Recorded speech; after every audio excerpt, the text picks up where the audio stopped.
Hello kids, this is Teacher Seth, your tutor in learning your lesson in English 3. Are you guys ready? So, let's begin. For this session, we're gonna have our lesson in English Quarter 2, Module number 2 about the tenses of the verb. Before going to our lesson, let me remind you that this video is divided into 3 parts. First, we're gonna have our lesson in simple past tense of the regular verbs.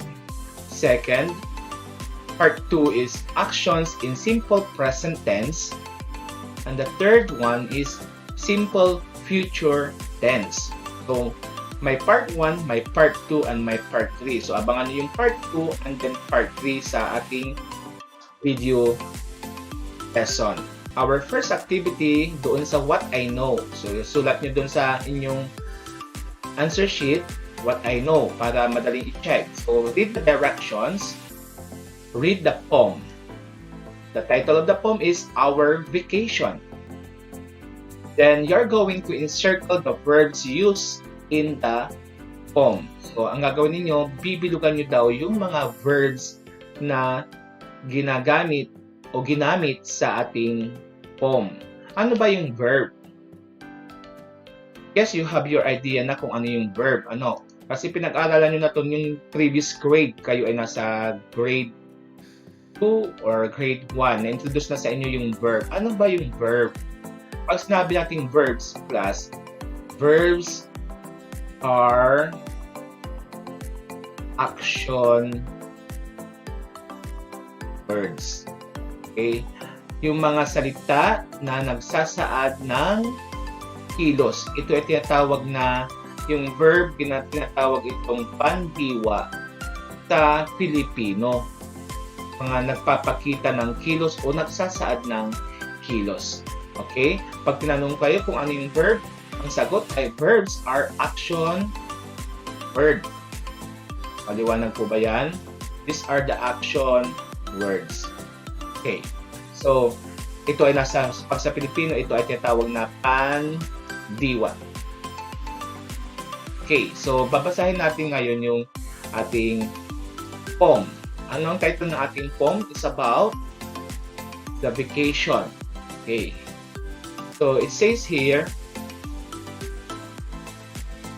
we always go to our farm every vacation for a sunny warm. But Mama tells us this time not to come, for a virus spreads everywhere. Farm. Before, we enjoyed the Carabao's ride. We even played then the hide and seek and hide. However, we also helped our parents in the farm's task, and we planted fruit seeds for future crops. How we wish to have a world of no COVID. In the future, we are going to hear again the humming of birds. I repeat, in the future, we are going to hear again the humming of birds. We will go back soon to the farm that we once enjoyed. We are going to feel again the normal life of nothing to avoid. Did you understand that? Our text or our poem is about our vacation. Now, the activity is you're going to encircle the verbs used in the poem. So, alin dito yung mga verb na ginamit sa ating poem? So, I guess, ang isasagot nyo sa akin ay number 1, siyempre, gagamit tayo ng go. So, ang sagot dito ay number 1, dapat you underline the word go kasi yan ay verb. Another, you have to encircle the word tells. Okay? Let's proceed. Another one here, you have the spreads. I hope you are correct. Moving on, you encircle also enjoyed. Then play. What else?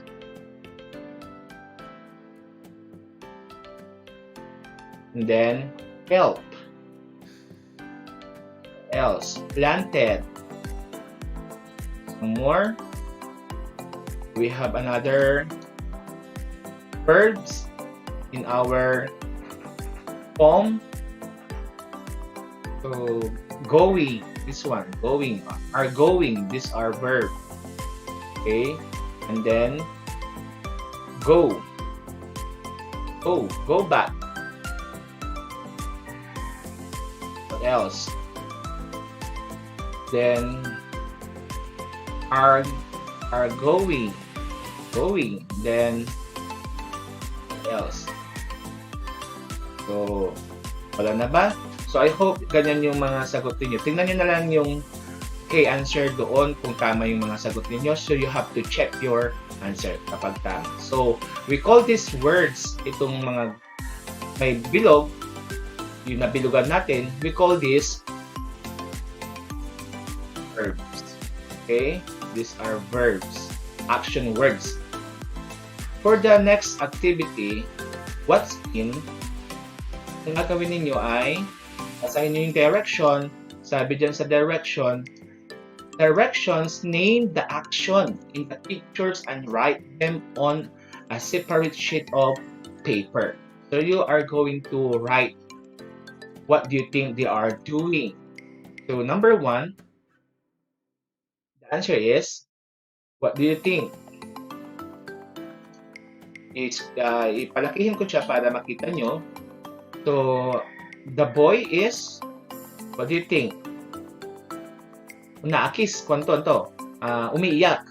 O ano yung umiiyak? Sa English, ito ay cry, umiiyak. Okay. The next one, gagawin to eh. What do you think the boy is doing? So, ginagawa niya ay sumasayaw. Sa English, ito ay dance. Yung third one,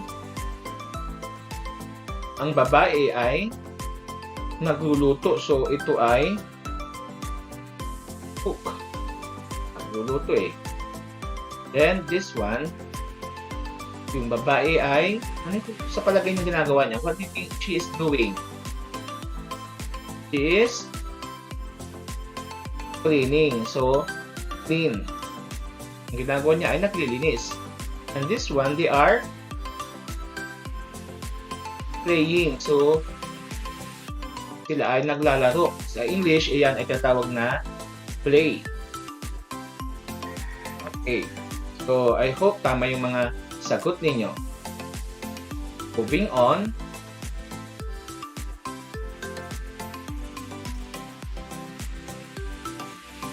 What's new? So, what time do you go to school? Anong oras kayo pumupunta daw sa school? Usually, we go to school early, isn't it? So, sasagot nyo dyan, we go to school. So, I go to school. Ako, tayo, nilalagay ko kasi we, tayo. We go to school early. Okay? And now,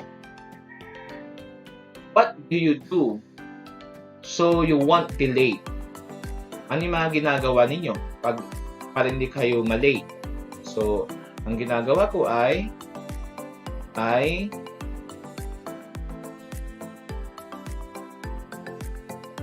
anong ginagawa ko? So, I eat my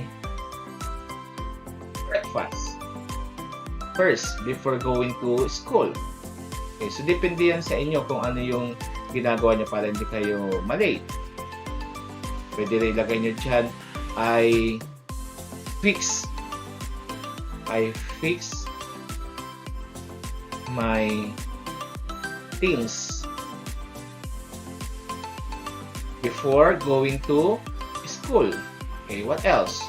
So, marami kayong pwedeng gawin dyan kung ano yung isasagot nyo sa tanong na ito. Okay? So, depende yan sa inyo.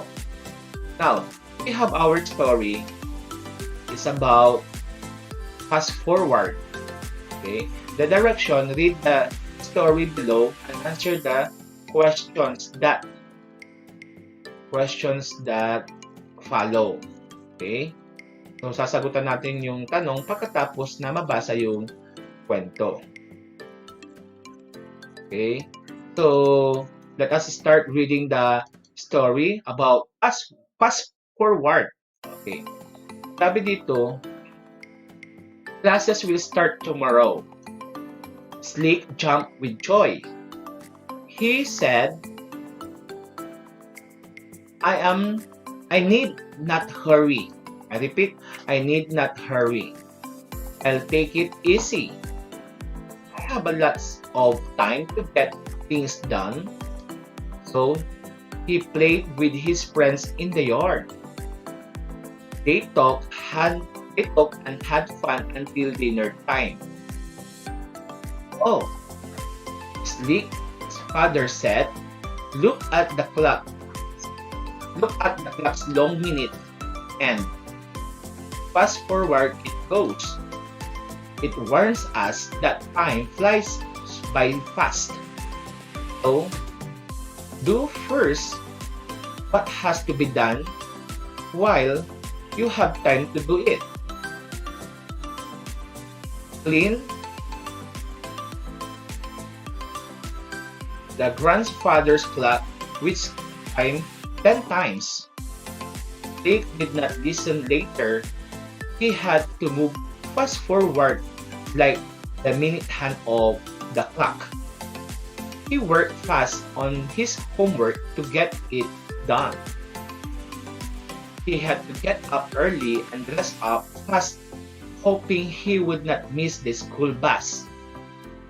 The bus was gone, so Dick skipped breakfast and walked fast forward to school so he would not be late. Tired and hungry, Slick said. The lesson I learned today is we need to move fast if we just manage our time well and do first thing first. Did you understand our lesson? Okay. So we have here our questions on this story. So there are questions here. We have to answer this. First, let us read what is the text about. So ano yung pinag-usapan natin dito? Ano yung binasa ninyo? So you have to write your answer. It is all about time. Pinag-usapan dito yung time and how it is used wisely and using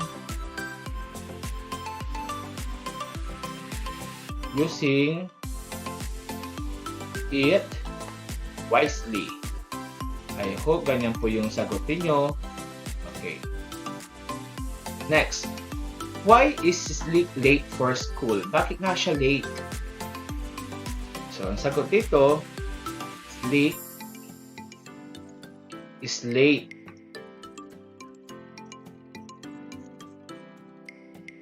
in coming to school because he missed the school bus. Aling wanan tuya, wala nang tuya di malanlay bus. Miss to, he missed the school bus. Okay. So, dyan sa pagsusulat ninyo, ayusin ninyo. Sa akin medyo mahirap kasi gumagamit ako ng laptop at saka pen. mismo sa laptop. So, ganyan yung sulat ko. Pero hindi ganyan ang sulat ko sa papel. Okay? So, sana ganyan yung sagot ninyo sa number 2. Number 3 question. Ano yung tanong? Sabi dyan, what are the things that Slick has to do as a result of not listening to his father? Kasi ganda din hindi siya hindi siya nakikinig sa kanyang parent. So, yung mga things na naging resulta na hindi niya pagsunod sa kanyang parent. So, Slick, sagot natin, lagay ko na lang dito sa taas. Slick has done his homework. Has done his homework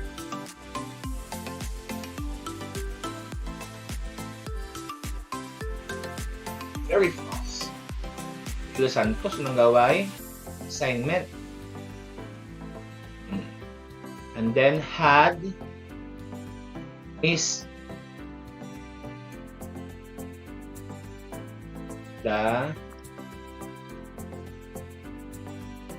school bus. Okay, di malanlamay bus. Aling walang to, tadya pa nagawa to assignment. So, gumagawa siya ng assignment while yung bus ay dumana. Kaya siya ay napag-iwanan. And then, had skipped. Ano pa yung nangyari? Had skipped.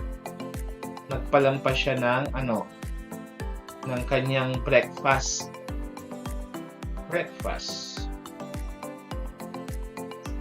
And had walked fast to the school. And had walked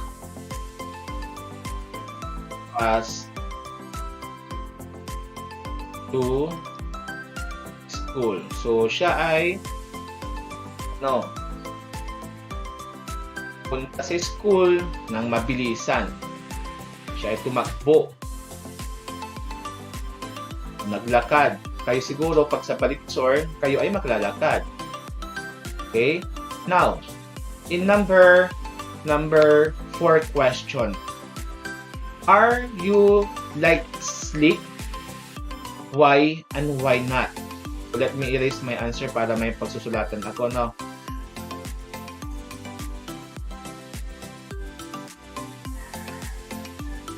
So, I repeat the question number 4. Are you like Slick? Why and why not? So, depende yan sa inyo kung ano yung sagutin nyo. The answer may vary. Iba-iba yung sagot. So, siguro yung iba, pwede. Katulad nila si Slick. Hindi gumagawa ng assignment on time. Okay? Yung iba naman, gumagawa ng on time. Pero minsan, hindi basta-basta nagpe-prepare ka agad papunta sa school kaya late. So, depende yan sa sagot ninyo sa number 4. So, let me leave that question sa inyo. Now, we're going to have another part of our module about what is it. Ano ito? This here, read the following sentences taken from the story Fast Forward. So, itong mga example na sentences dito ay galing sa story nating binasa. So, number 1, he played with his friends in the yard. Let me underscore the word played. Next number is they talked until dinner time. Third, he cleaned the clock, which chimed 10 times. Worked fast on his homework. Slick walked fast forward to school. So, basahin nyo yan hanggang sa 5. I'll give you time to read that. So, 1 to 5, basahin nyo. And then, after reading, what do you think, or what do the underlined words tell? Ano ba yung sinasabi ng mga may guhit na word dyan?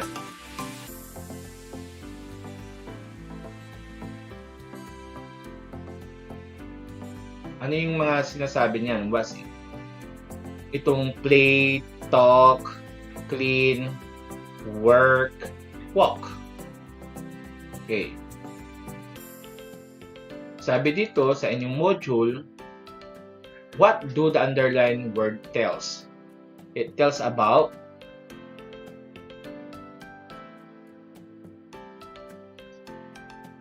action words. Are the action words. Okay. Next question. What part of speech are these underlined words? So, anong part of speech itong mga action words na to? Ito ay tinatawag na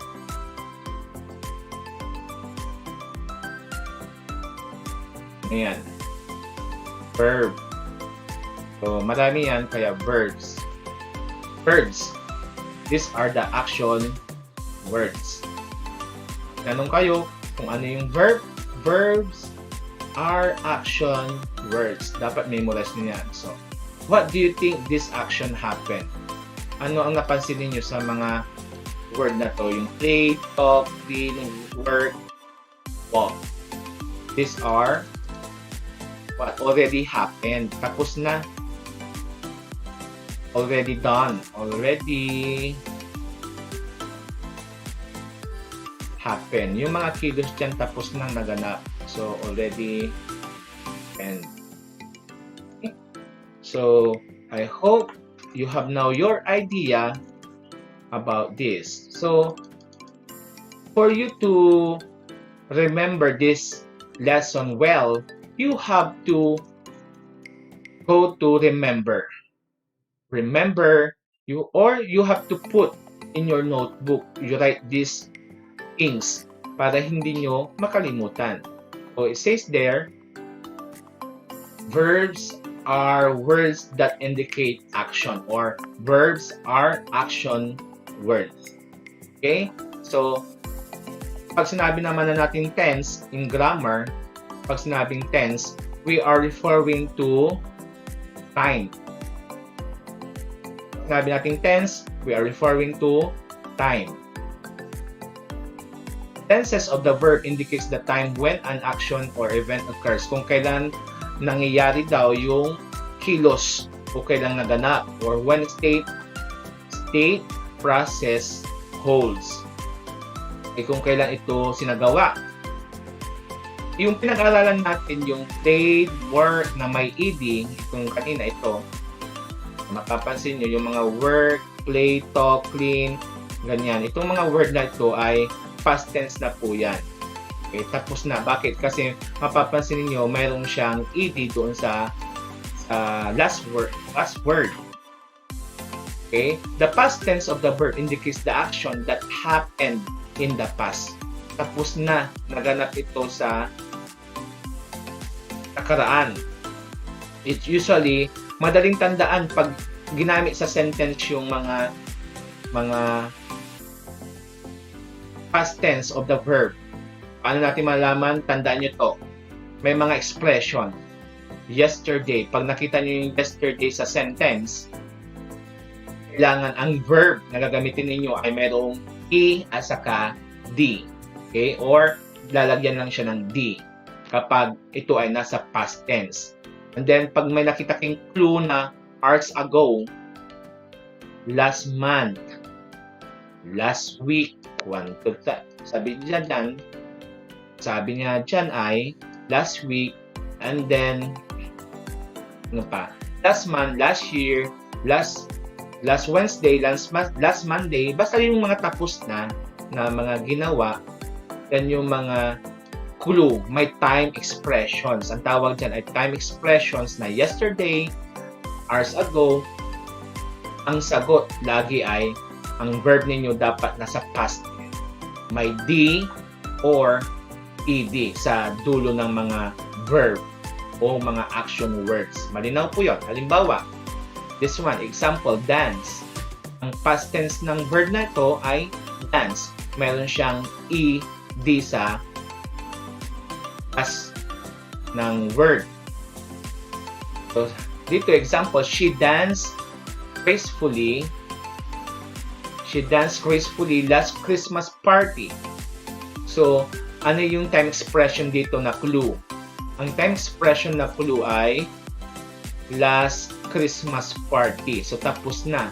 So, kailangan ang verb natin na dance, dapat lagyan natin ng ed sa dulo. Okay? Para maging yung verb natin ay nasa past tense. Another one is, he smiled at me. Ngumiti daw sa kanya. So, dapat may ed po yan pag past tense. Okay?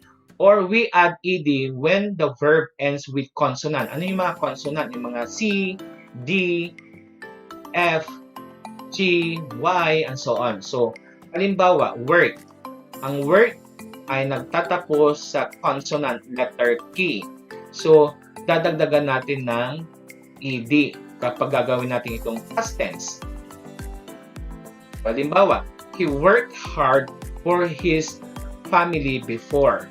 Ano yung clue dito? Bakit naging past tense yung verb natin with ed siya, work? Kasi ang time expression na ginamit ay before, noon, tapos na, before. So, ang sagot, dapat yung past tense, yung verb na gagamitin natin ay dapat nasa past tense. Dapat mayroong E or D. I hope that's clear. Another one, walk. Okay. Walk, dapat with ed kapag past tense. Now, example, they work from home to school. Ulit. So, they walk from home to school yesterday. So, dito, ang time expression, ang clue ay yesterday. So, ang time expression na ginamit natin ay yesterday. So, ang verb natin dapat mayroong ed pag gagawin natin itong past tense. Ang verb dapat natin ay may ed, walk, ed. Tandaan niyo po yun. Madali lang tandaan ang past tense of the verb dahil lalagyan lang natin siya ng anong letter? D at saka ed.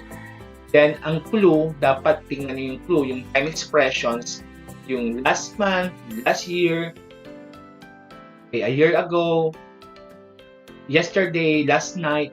So, yan yung mga clue ng time expression. Bakit? Yan ang clue dahil nagpapakita na yung mga verb natin ay tapos ng ginanap o natapos ng nagawa. Okay? What's more? So, this one, in a separate sheet of paper, write the correct past tense of the verb inside the parentheses to complete the sentence. Okay? So, number one, my mother cooked dinner for us yesterday. What is your time expression here? Ang time expression natin dito, very obvious naman, yesterday. So, itong cook na ginamit na verb as our verb ay hindi siya akma doon kasi yesterday tapos na nagamitin mo yung walang ed, wrong. So, dapat i-correct natin itong cook, gagawin natin siyang with ed dapat. C-O-O-K-E-D. Okay. So, pagbabasahin natin yan, my mother cooked dinner for us yesterday. So, tama na po yung sentence. Kapag ang ginamit nyo cook lang, that is wrong. Kasi yung cook na word ay yan ay present tense. Nasa present tense po siya. Gagawin natin siyang dapat sa past tense. Okay? This one. He smiled at me an hour ago. Time clue or time expression are an hour ago. Tapos na. So, smiled. Nasa present tense ito. Gagawin natin siyang past tense. So, magiging is mild. Lagyan nyo siya ng ed lang. Okay? This one, nagtatapos sa vowel kasi, ang dadagdag nyo lang ay D. Hindi siya pwedeng is mild. Mali yan, Yung, tapos lalagyan mo ng ed pa. Double na yung E. So, mali po yan. Smiled. Kwanto? No, not that one. So, ang gagawin ninyo, dagdagan lang ng D kapag nagtatapos sa vowel.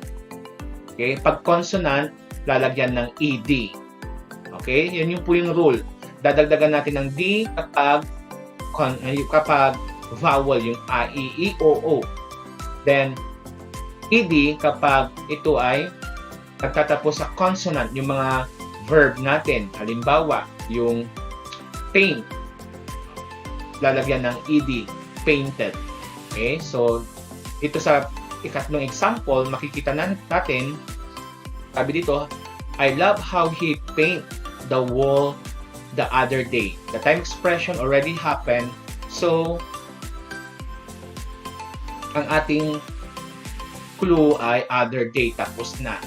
Ang verb na ginamit ay present tense po yan. So, gagawin natin siyang past tense. Dahil tapos na, ang sagot dito ay painted. Paint. Dadagdagan natin ng ed. Bakit? Kasi ang dulo ng ating word ay nagtatapos sa consonant. So, dagdagan natin ng ed. Okay, yun po yung rule. Kapag consonant, ed. Kapag vowel, nagtatapos sa vowel, just add d. This one, she joined a contest last month. So, time expression, clue here is, clue dito ay last month, yung time expression. Tapos na, nagganap yung contest. So, ang ginamit ay present tense. Palitan natin siya sa verb in the past tense. Ang sagot po ay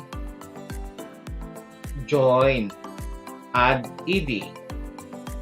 Bakit? Kasi consonant, nagtatapos sa consonant yung ating verb, kaya add ed. Last one is 2 days ago, Joanne moved this cabinet easily. Sagot dito, ang ating clue ay 2 days ago. 2 araw nang nakakalipas. So, yung verb na ginamit dito ay nasa present tense. That is wrong. Gagawin natin siyang past tense. Okay? So, mapapansin niyo nagtatapos siya sa vowel. Ano yung rule pag nagtatapos sa vowel? Siyempre, dadagdagan lang natin ng V, move. Okay? Move po yan, V yan. Mahirap isulat dito sa aking laptop kasi I'm using pen. Digital pen. Move. So, pagbabasahin natin, 2 days ago, Joanne moved this cabinet easily. Okay? This one, give the past tense of the verb as shown in the picture. Using the past tense of the verb, make a sentence based on the picture. So, gagawa kayo ng sentence ninyo.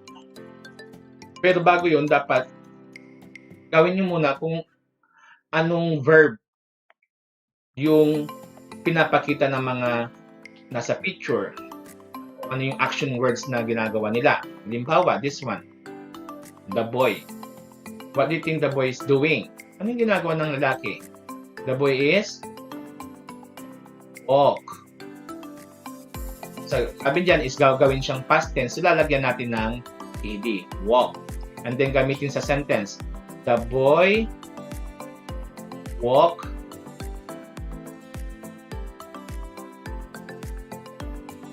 yesterday. The boy walked. Hindi, mali. Gagawin na the boy walked in the street. In the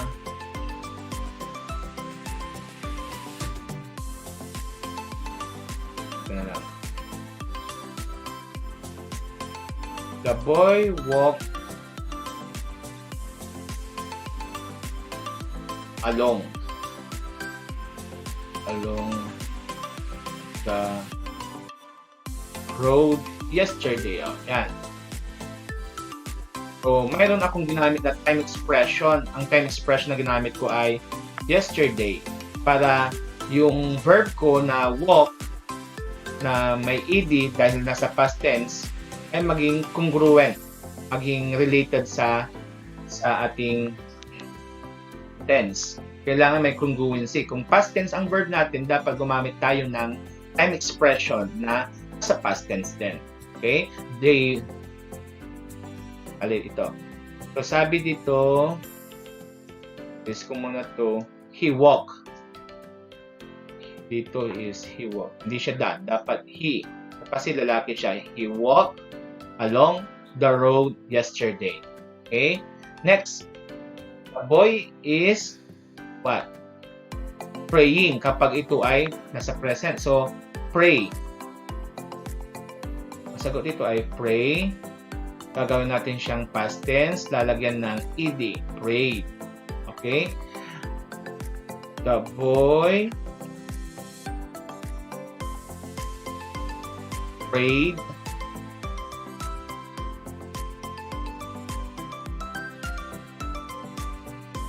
about COVID last night. Okay? So, sa sentence, lagyan nyo ng tuldok lagi sa dulo. And then, capital letter T pag sa umpisa. Tandaan nyo po yan. So, the boy prayed about COVID last night. Ang time expression na ginamit ko ay last night. So, dapat ang aking verb ay dapat nasa past tense din. Dapat may ed. Prayed. Okay? This one. Kaya nang gumawa nito, ang sagot dito ay cook. T-O-O-P. Okay? And then, lagyan ng ed para maging ang ating verb ay nasa past tense. Then, use it na sentence. The fourth one is, the boy is, what do you think the boy is doing? Painted. Use is in a sentence. Okay, painted. Ang ating verb dapat nasa past tense dahil ang hinihingi ng ating activity ay gawin siyang past tense. Okay, painted. Use that in a sentence. Alright. So, what have you learned? I have learned about the verb. Okay, what is verb? Sabi dyan, verb is what? Verb is an action word. Okay? And when do you use the past tense of the verb? Kailan natin ginagamit yung past tense of the verb? It is used when it is already happened. Okay, pagtapos na. Then, how do you form past tense of regular verbs? So, paano natin na-form yung past tense ng mga regular verbs? Just simply add the pag yung verb natin ay nagtatapos sa consonant. And then, i-add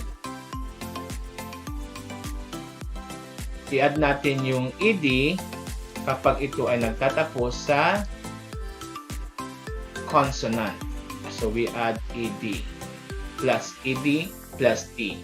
Okay? So, para mag-form siya na past tense. Malinaw po ba yun? So, let's now go over to our assessment. So, the directions in your assessment, sabi dyan, last week, Lolo Tasio invited Anna to visit his farm. Can you tell what Anna did on the farm based on the pictures? Write your sentence on a separate sheet of paper. Remember to use past tense of the verb. Okay? So, gagawa kayo ng inyong sentence using this picture. Pero dapat ang verb ninyo na gagamitin ay nasa past tense. Example, yung una, anong ginagawa ng nasa unang picture? The girl is what? Watered.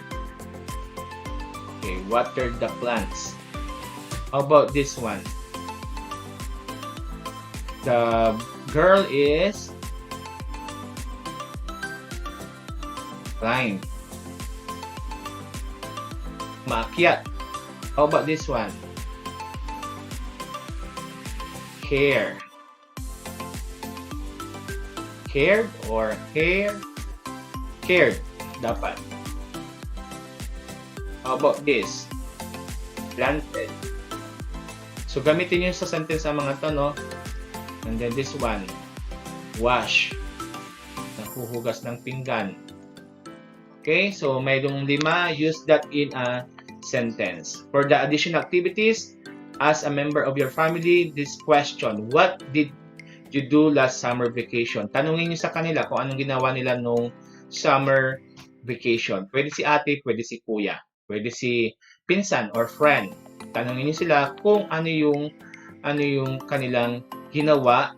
What did you do last summer? Kung ano yung ginawa niyo nung summer. Okay? What did you do last summer vacation? Kung ano yung mga ginawa ninyo. So, ako, ang ginawa ko nung bakasyon, okay? So, ano yung ginawa ko nung bakasyon? I visited my friends last vacation. Okay. So, ang ginamit ko na verb ay visit kasi sabi dyan past tense dapat. So, lagyan natin ng ed. Then, ang aking time expression ay last vacation. So, kayo po yung magsusulat ng inyong sentence dito. So, ilang sentence hinihingi niya? Wala naman. So, paramihan na lang kung ilan yung kaya ninyo. Kung kaya nyo 3, kaya nyo 4, kaya nyo 5, go on. Okay? So, that would be all. Once again, this is Teacher Sep, your tutor in learning your lesson in English 3. If you have any question, just feel free to write your comments in the section box. Thank you. God bless.